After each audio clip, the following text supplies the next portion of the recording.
नमस्कार। तो आज मैं फिर से वीडियोज़ बनाना स्टार्ट कर रहा हूँ। पीछे काफ़ी डिस्टर्बेंस रहा है। पीछे मैं लगभग 2-3 महीने से नहीं बना पा रहा था, चूँकि स्पेस नहीं मिल पा रहा था मुझे और थोड़ा-सा अपने आप को प्रिपेयर भी नहीं कर पा रहा था। लेकिन आज से मैं कोशिश करूँगा कि एक वीडियो डेली अपलोड करूँ, मार्केट के रिगार्डिंग जो मैं करता था और मार्केट से रिलेटेड जो भी न्यूज़ फ्लो में रहता है उसके रिगार्डिंग। तो पीछे काफ़ी रिकवरी हुई मार्केट में और रिकवरी अच्छी खासी हुई। कुछ स्टॉक में तो ऑलमोस्ट डबल हो गए स्टॉक और कुछ स्टॉक जो है 30-40% अप हैं अपने जब जो लड़ाई हुई थी उसके बाद से, लड़ाई जब स्टार्ट हुई थी उसके बाद से जो भी रिकवरी आई है उनमें से कुछ बहुत अच्छे स्टॉक हैं। और मैं अपने वीडियो में किसी भी आप लोगों को क्लियर कर देता हूँ कि किसी भी स्टॉक का नाम नहीं लूँगा, क्योंकि मैं सेबी रजिस्टर्ड नहीं हूँ और मुझे अलाउ नहीं है, तो इस वजह से मैं किसी भी वीडियोज़ का नाम नहीं लूँगा। हाँ, हिंट ज़रूर दे दूँगा कि आप इतना स्टॉक प्राइस वगैरह बता दूँगा कि आप लोग समझ पाएँ कि किसकी बातें हो रही है। तो अभी मैं बात कर रहा हूँ कि कुछ बड़े स्टॉक हैं जो कुछ मतलब जाइंट स्टॉक हैं जो अच्छी खासी रिकवरी हुई है जिसकी, और ऑलमोस्ट अपने ऑल टाइम हाई से भी ऊपर हैं 10% के आसपास। उसके बारे में बात करते हैं। मार्केट में ऐसा ट्रेंड देखा गया है कि जब भी किसी बड़े स्टॉक में, किसी लार्ज कैप टाइप स्टॉक में या मिड कैप टाइप स्टॉक में अगर वो 17-18-20% से ग्रो कर रहा हो तो मार्केट उसको हमेशा रिवॉर्ड करता है और जो स्टॉक प्राइस है उसके 20-25% तक ग्रो करते हैं और इवन हो सकता है 30% से भी ग्रो करते हैं। जैसे आप एग्जांपल के रूप में, मैं नाम तो नहीं ले सकता, लेकिन एक बड़ी जाइंट्स है जो पिछले 10 साल में जो सबसे बड़ी जाइंट्स है, आप लोग समझ गए होंगे किसकी बात कर रही हूँ। मार्केट का सबसे बड़ा स्टॉक है वो। आप पिछले 10 साल का अगर उसका वो निकाल के देखें, CAGR निकाल के देखें तो लगभग 22-23% के आसपास ग्रो किया है। एक स्टील की कंपनी है, वो उसका भी ऐसा है 20-22% के आसपास ग्रो किया है। जबकि स्टॉक प्राइस अगर देखें, जबकि उसका ग्रोथ देखें ईयर टू ईयर तो 10-15% से ज़्यादा नहीं है, फिर भी जो उसका रिटर्न है वो 20-25% के आसपास ग्रो किया है। तो लार्ज कैप स्टॉक मैं ज़्यादातर लार्ज कैप और मिड कैप में ही करता हूँ, लेकिन जो कुछ अच्छे स्टॉक हैं स्मॉल कैप, जैसे एक हॉस्पिटल सेक्टर की बात करता हूँ मैं हमेशा, वो अभी तो फ़िलहाल मेरे पास बहुत कम क्वांटिटी है उसकी, लेकिन मैं धीरे धीरे ग्रैब कर रहा हूँ उसको। और इस क्वार्टर में रिज़ल्ट थोड़ा सा अच्छा नहीं आया है उसका। अच्छा नहीं आया इन द सेंस कि उसका रिज़ल्ट जो है, बॉटम लाइन जो है ठीक से ग्रो नहीं किया है उस हिसाब से। जैसे टॉप लाइन ने 52% के आसपास ग्रो किया है, तो बॉटम लाइन इस तरीके से ग्रो नहीं किया है और इसकी वजह से EPS नहीं बढ़ा इसका और शेयर प्राइस थोड़ा बहुत डिग्रेड होता दिखा है इसमें।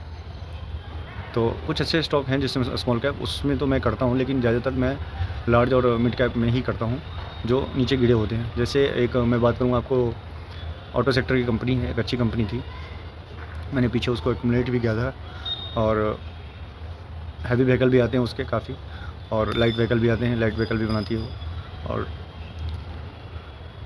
तो उसके प्राइस काफ़ी मतलब नीचे गिरे हुए थे, तो मैंने उसको ग्रैब करा था और नाम तो नहीं ले सकता उसका मैं, लेकिन सॉरी कुछ मतलब कुछ किसी वजह से वीडियोज़ बीच में रुक गया, तो फिर से दोबारा मैं शूट कर रहा हूँ। तो एक न्यूज़ तो ये निकल के आया कि निफ्टी 50 का जो वैल्यूएशन है आज ET में निकल के आया है कि प्री कोविड लेवल के आसपास आ गया है।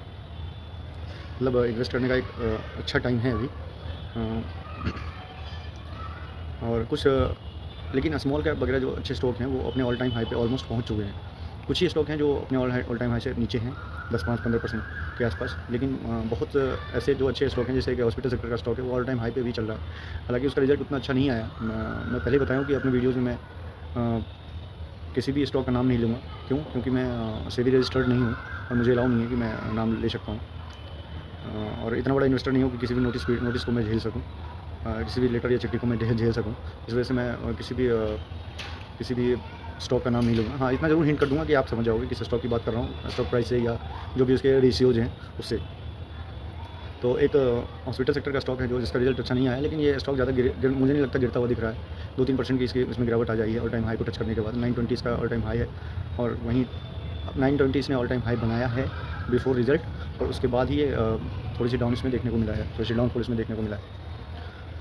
और एक और न्यूज़ है इसमें कि 2 दिन पहले का न्यूज़ है, हालांकि न्यूज़ ये काफ़ी दिन पहले से चल रहा था।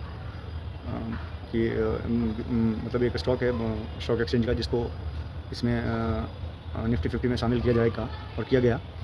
ये न्यूज़ काफ़ी पहले का है। और एक आईटी सेक्टर का स्टॉक है जिसको एक्सक्लूड किया गया निफ्टी 50 से, जो कि मुझे लग भी रहा था कि उसी को किया जाएगा और उसी को किया गया। और न्यूज़ और तो कोई अच्छी न्यूज़ की बात करें जहाँ तक, तो अच्छा रिजल्ट तो एक फार्मा सेक्टर का स्टॉक है जो 9,000 करोड़ के आसपास है। उसका एक अच्छा रिजल्ट आया है जो पिछले 3 से 4 महीने में ऑलमोस्ट डबल हो गया है। हालांकि मेरे पास वो नहीं है अभी, लेकिन मैं उसको ऑब्जर्व कर रहा था काफ़ी दिनों से और लेने की सोच रहा था। लेकिन जब भी लूँगा तो गिरावट में ही लूँगा, 200 मूविंग के नीचे ही लूँगा स्टॉक को। क्यों? क्योंकि जो मार्केट में जो फॉल एंड कब है 10 से 20% का फॉल, वो कभी भी आ सकता है किसी भी बैड न्यूज़ की वजह से, या जो भी मिडिल ईस्ट का ईरान और इराक की लड़ाई के बीच में चल रहा है, जिसमें ट्रम्प साहब जो है खेलते रहते हैं कभी कुछ न्यूज़ बना के अपना ट्रेड लेते रहते हैं। तो इसकी वजह से फॉल कभी भी आ सकता है मार्केट में। कोई बैड न्यूज़ की वजह से 10% का फॉल तो नॉर्मल है किसी भी स्टॉक में, एज एक्सपेक्टेड है कि कोई भी बैड न्यूज़ आएगा तो 10 से 15% स्टॉक मतलब गिरेगा ही गिरेगा। या रिजल्ट ख़राब आया तो, या रिजल्ट में कोई मतलब ग्रोथ 15% 20% के आसपास आ रहा है और रिजल्ट एकदम से अचानक से 10% 12% आना शुरू हुआ, तो ये 12-15% का मतलब 12-15% का फॉल तो नॉर्मल सी फॉल है मार्केट में, नॉर्मल फॉल माना जाता है 12-15% का। और स्मॉल कैप स्टॉक है तो 50% फॉल नॉर्मल माना जाता है उसमें, हमारे हिसाब से। ये हमारा अपना फंडा है और आप भी अपने ऑब्जर्वेशन के अकॉर्डिंग अपनी कुछ एजम्पशन या जो भी है बना सकते हैं, या आप मेरा भी ज्यूम कर सकते हैं। इसमें कोई बड़ी बात नहीं है कि 10% का अगर आपने स्टॉक लिया है 10% फॉल है तो इससे घबराने की कोई बात नहीं है। अगर बिजनेसेस अच्छे हैं तो स्टॉक चलेगा ही चलेगा, ग्रोथ हो रहा है तो स्टॉक चलेगा ही चलेगा। और कुछ मार्केट में आज कोई खास तो न्यूज़ थी नहीं, जो भी न्यूज़ होगा तो मैं उसको देख करके और एनालाइज़ करके आप लोगों को ज़रूर बताऊँगा। और आप लोगों को वीडियो अच्छा लगा हो तो आप कमेंट शेयर लाइक सब्सक्राइब कर सकते हैं। तो आज के लिए इतना ही, मिलते हैं कल। धन्यवाद।